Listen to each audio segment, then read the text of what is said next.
Welcome to real trading skills YouTube channel. जी हाँ दोस्तों, जहाँ हम लोग ट्रेडिंग को टिप्स नहीं बल्कि स्किल के थ्रू सीखते हैं। दोस्तों मैं आपका दोस्त देव मौर्या, और कल परसों यानी कि 2 दिन में कंटिन्यू वीडियो लेके नहीं आ पाया, जिसके लिए आई एम सॉरी। काफ़ी व्यस्तता के चलते मैं कोई वीडियो नहीं लेके आ पाया, बट वो 2 दिनों का वीडियो मैं आप लोगों के साथ शेयर करने वाला हूँ, लॉजिक भी शेयर करने वाला हूँ। मैंने कौन सा, मुझे कब फोमो हुआ, कैसे फोमो हुआ और मैंने कितना लॉस कर दिया, ठीक है, सब कुछ आज की वीडियो में डिटेल में जानेंगे। तो चलिए बिना देर के शुरू करते हैं। शुरू करने से पहले वीडियो को देखें तो वीडियो को लाइक, और चैनल पहली बार आए हैं तो चैनल कर दिए सब्सक्राइब, ताकि आपको बहुत ज़्यादा जानकारियाँ मिलती रहे। दोस्तों मैं एक चैलेंज लेने वाला हूँ, फोमो चैलेंज, ठीक है, क्योंकि मुझे कहीं न कहीं ऐसा लगता है कि हम कुछ भी कर लें, स्ट्रेटेजी अपना लें, रिस्क मैनेजमेंट कर लें, रूल मैनेजमेंट कर लें, मनी मैनेजमेंट कर लें, बट अगर फोमो कंट्रोल ही नहीं कर पा रहे हैं ना, तो सब बेकार हो जाएगा, ठीक है। तो इसलिए मैं ये चैलेंज लेने जा रहा हूँ, यानी कि हम लोग बहुत ही जल्द स्टार्ट करेंगे फोमो चैलेंज। 21 डेज़ का फोमो चैलेंज रहेगा कि 21 डेज़ हमें फोमो से बचना ही है। वो कैसे, कौन-कौन से डे मैं कौन-सा प्लान कर रहा हूँ, फोमो में क्या-क्या मैं बच रहा हूँ, वो सब कुछ शेयर करूँगा। आप लोगों को बहुत ज़्यादा मिलेगा, लर्निंग मिलेगा कि एक्चुअल में फोमो से कैसे बचेंगे, है ना। हालाँकि मैं एक चीज़ बता दूँ दोस्तों कि फोमो को 100% कम नहीं कर सकते हैं, मतलब कि 100% सही नहीं कर सकते हैं, बट उसको कम कर सकते हैं, ठीक है। 80% 90% उसको हद तक हम कंट्रोल कर सकते हैं, ठीक है। तो फोमो बहुत ह्यूमन हम लोग हैं, ह्यूमन है, ह्यूमन नेचर है, फोमो आते ही हैं। मैं बहुत सारा कंट्रोल करता हूँ, फिर भी मुझे फोमो आ जाता है, ठीक है। सेम वैसे भी आपको आते होंगे फोमो, कितना भी प्रोफेशनल ट्रेडर हो, मुझे ऐसा लगता है कि फोमो आता ही होगा, ठीक है। तो दोस्तों अभी चलते हैं, मैं अपने ट्रेडिंग सेटअप पे ले चलता हूँ। 2 दिन मैं कैसे फोमो में ट्रेड करा और क्या-क्या मैंने गलतियाँ करी, ठीक है? क्योंकि वो जो मेरी लर्निंग, जो मेरी मिस्टेक्स है, जो मैंने फोमो में ट्रेड करा, वो मिस्टेक्स अगर आप नहीं करोगे, तो डेफिनिटली आपके बहुत सारे स्टॉप लॉसेस बचेंगे, आप बहुत ज़्यादा पैसे बचा पाओगे, ठीक है? ये लर्निंग जो मैं बताने वाला हूँ बहुत ही पावरफुल है। तो चलिए चलते हैं सेटअप पे।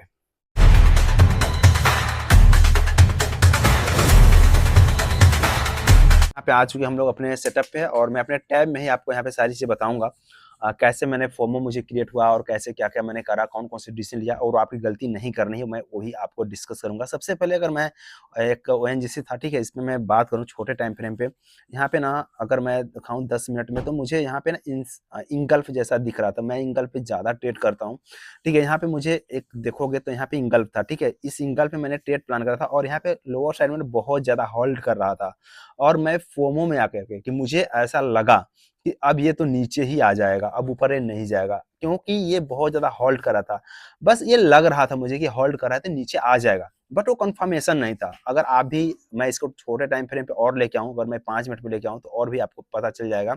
यहाँ पे 5 मिनट में लेके आए ना, तो अब देखो कितना ज़्यादा यहाँ पे हॉल्ट हुआ है, और ऐसे जब हॉल्ट होता है ना, तो मार्केट वन साइडेड फॉल हो जाता है ना। देखो नीचे साइड में ज़्यादा होल्ड हो रहे थे, यहाँ पे स्लोअर साइड में अगर दिखाएँ तो ज़्यादा होल्ड हो रहा था। तो यहाँ पे मुझे कन्फर्मेशन था कि बस अब तो ये नीचे आना चाहिए, ठीक है। और कन्फर्मेशन नहीं था, कहीं अगर इसका ब्रेकडाउन होता तो मे बी कि हाँ, यहाँ पे कन्फर्मेशन है, यहाँ पे अगर ये लाइन है, सपोर्ट है, अगर इसका ब्रेकडाउन इस तरह से हो जाता तो मानता कि कन्फर्मेशन है कि नीचे आता, लेकिन कन्फर्मेशन नहीं था, और मैं इधर ही कहीं एंट्री कर गया, इधर ही कहीं एंट्री कर गया फोमो में कि चलो अब तो नीचे आएगा। बट दोस्तों ऐसा नहीं हुआ, इसी को सपोर्ट लेके प्राइस वन साइडेड ऊपर चली गई, और मेरा यहाँ पे स्टॉप लॉस था, और मेरा यहाँ पे स्टॉप लॉस हिट हुआ है, ठीक है। उसके बाद क्या हुआ ना कि कभी-कभी ऐसा होता है कि जब किसी स्टॉक में आपको लॉस हो जाता है, तो आप उसके साथ लगता है कि शादी कर लोगे, ठीक है, इस ऐसा फीलिंग होने लगता है। तो फिर क्या होता है, और ज़्यादा आप मिस्टेक करते हो। फिर वही चीज़ें ना मेरे साथ भी हुई।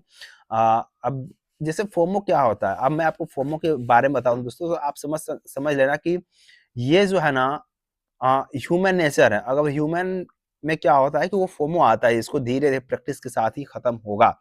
अब यहाँ पे देखो दूसरा ट्रेड मैंने इसी में प्लान कर लिया, और यहाँ पे मुझे इंगल्फ जैसा दिख रहा था, बट इंगल्फ था नहीं, प्रॉपर इंगल्फ नहीं था।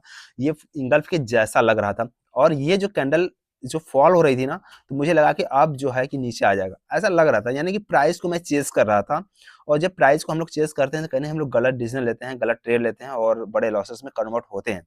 और मैंने यहाँ पे एंट्री लिया, यहाँ पे एंट्री मैंने लिया, यहाँ पे स्टॉप लॉस रखा। मार्केट थोड़ा-सा प्रॉफिट दिखाया, और अंत में मुझे यहाँ पे स्टॉप लॉस दे दिया। ये दूसरा फोमो में मेरा ट्रेड था, सेम एग्ज़ैक्ट, और इतना ही नहीं रुका। फिर उसके बाद मैं यहाँ पे तीसरी बार और यहाँ पे ट्रेड ले लिया। वो क्या था, ये सप्लाई ज़ोन काइंड था कि यहाँ चलो भाई, यहाँ से नहीं गिरा, है ना? यहाँ से नहीं गिरा, यहाँ से नहीं गिरा, अब तो यहाँ से गिरना ही चाहिए। ऐसा फोमो क्रिएट हो गया, और फिर मैंने यहाँ पे एक लाइन ड्रॉ कर दिया कि चलो यहाँ पे सप्लाई ज़ोन है और इस सप्लाई ज़ोन से प्राइस को नीचे आना चाहिए, और फिर मैंने यहाँ पे एंट्री लिया और फिर इसमें भी स्मॉल लॉस पे यानी स्टॉप लॉस पे ही क्लोज हुआ। यानी कि एक ट्रेड में ना, यानी एक स्टॉक में मैंने क्या किया कि 3-3 फोमो में ट्रेड किया। 3-3 फोमो ट्रेड किया। ये फोमो आता कैसे है? ये एक्सपेक्टेशन या कभी-कभी ऐसा लगता है कि यार जो मैं सोचा वैसा ही होना चाहिए। अगर आप भी ऐसा सोचते हो ना तो आप गलत डिसीज़न लोगे और गलत ट्रेड लोगे और लॉसेस करोगे। तो ये सारी चीज़ें थी अ, लॉस का। उसके बाद प्रॉफिट वाले भी देख लेते हैं। ऐसा नहीं सिर्फ लॉस ही, अगर यहाँ पे फोमो नहीं होता तो आई थिंक हम लोग बड़े प्रॉफिट में कन्वर्ट होते। जैसे बेल में मैंने शॉर्ट का ट्रेड लिया था। अगर 15 मिनट के टाइम फ्रेम पे आते हैं तो यहाँ पे मैंने इनसाइड कैंडल पे ट्रेड लिया था यहाँ पे। जस्ट यहाँ पे मैंने इनसाइड कैंडल पे ट्रेड लिया था और यहाँ पे 2:1 का टारगेट मुझे बहुत ही जल्दी मिल गया था। यानी कि ₹600 का प्रॉफिट हम लोग इसमें आराम से बुक किए थे, कोई दिक्कत नहीं थी। उसके बाद जो थर्ड ट्रेड था ना, वो भी मैं दिखा दूँ।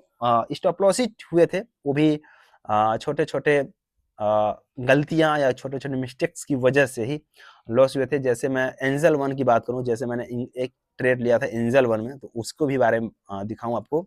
यहाँ पे मैं सर्च कर लेता हूँ एंजल वन का, ANGEL।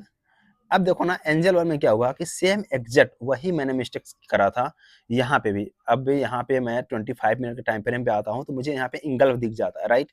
अब मुझे इंगल्फ तो दिखा, सही है। मैंने ट्रेड भी लिया था यहाँ पे और यहाँ पे मेरा स्टॉप लॉस था।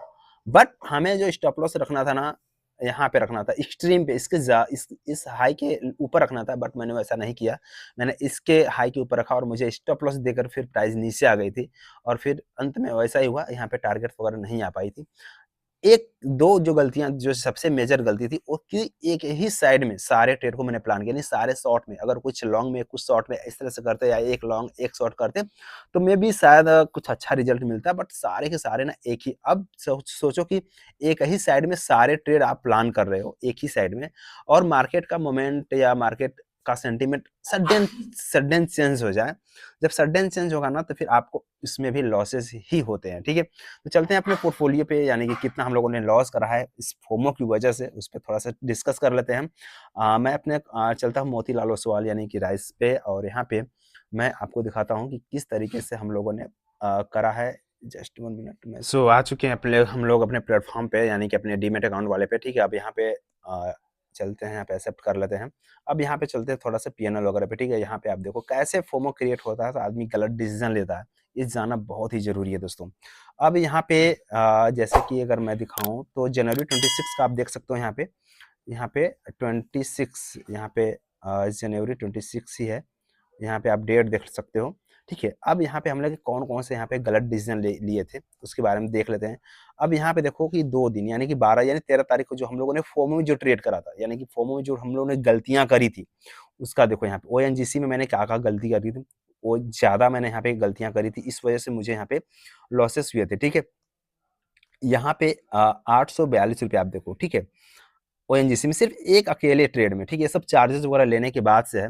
ये सब चार्जेस अगर जोड़ दिया जाए तब है। और इसको थोड़ा-सा डिटेल में और दिखाऊँ तो इस तरीके से जस्ट मैं इसको कहीं यहाँ पे खोलते हैं तो आप देखो इस तरीके से क्या है, ठीक है।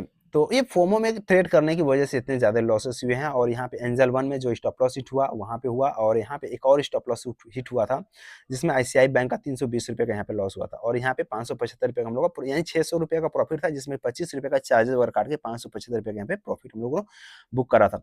तो इस तरीके से दोस्तों ये तो 13 तारीख था, फिर 12 तारीख में भी देखो तो मैंने यहाँ पे भी मुझे फोमो क्रिएट हुआ था, और ये जो ना जब फोमो आता है डाबर में देखो तो सेम वैसे ही एग्जैक्ट हुआ था। सिर्फ मैंने फोमो में इतने बड़े लॉसेस लिए थे, ठीक है। यानी कि हमने जो सोचा वैसा हुआ क्यों नहीं, या वैसा हो रहा हुआ हो जाएगा, ठीक है। ऐसे कंडीशंस में ऐसे फोमो आने लगते हैं दोस्तों। आज की वीडियो में बहुत ज़्यादा आपको लर्निंग मिलने वाली थी, ठीक है। और आपको लर्निंग कैसा लगा मुझे कमेंट में बताना, ताकि मुझे पता चले कि आपको की क्या ज़रूरत है। और आप देखो कि हम लोगों ने जो वीकली जो चैलेंज लिया था, यानी कि जो मंथली चैलेंज लिया था 60,000 को 63,000 करने का, तो चैलेंज वाली वीडियो भी देखना, और जो मैं और ना अपना जो वीकली पीएनएल जो शेयर किया था ना उसको भी देखना। वीकली पीएनएल जब आप देखोगे ना आपको पता चले इस वीक में मैंने किस तरीके से डिसीजन लिए थे, कितना मैंने रूल को फॉलो किया था, और इस वीक नहीं, पहले जनवरी 2026 के पहला सप्ताह में हमने बहुत सारा डिसिप्लिन मेंटेन करा था, ठीक है? सिर्फ़ 1 दिन डिसिप्लिन थोड़ा-सा मिस्टेक हुआ था, बाकी सब दिन अच्छा रहा। बाकी इस सप्ताह में जो सेकंड सप्ताह स्टार्ट हुआ है, इसमें हमने अनडिसिप्लिन काम किया है। आपको यहाँ से पीएनएल देख के पता चल जाएगा कि मैंने कितना ज़्यादा अनडिसिप्लिन हो गया था, यानी फोमो क्रिएट हो गया था। फोमो कैसे क्रिएट हुआ, उसके पीछे का रीज़न है कि मैंने 1 वीक को अपने को सँभाल के रखा था और ऐसा लगने लगा था कि नहीं अब तो बहुत अच्छा होगा, ठीक है? और सारा जो है ना फोमो में कन्वर्ट हो गया और बड़े लॉस में कन्वर्ट हुआ। ज़रूरी भी है लर्निंग प्रोसेस के लिए। बाकी वीडियो कैसा लगा मुझे कमेंट में ज़रूर बताना। बाकी मिलते हैं नेक्स्ट वीडियो में, till that take care, bye, thank you, all the best.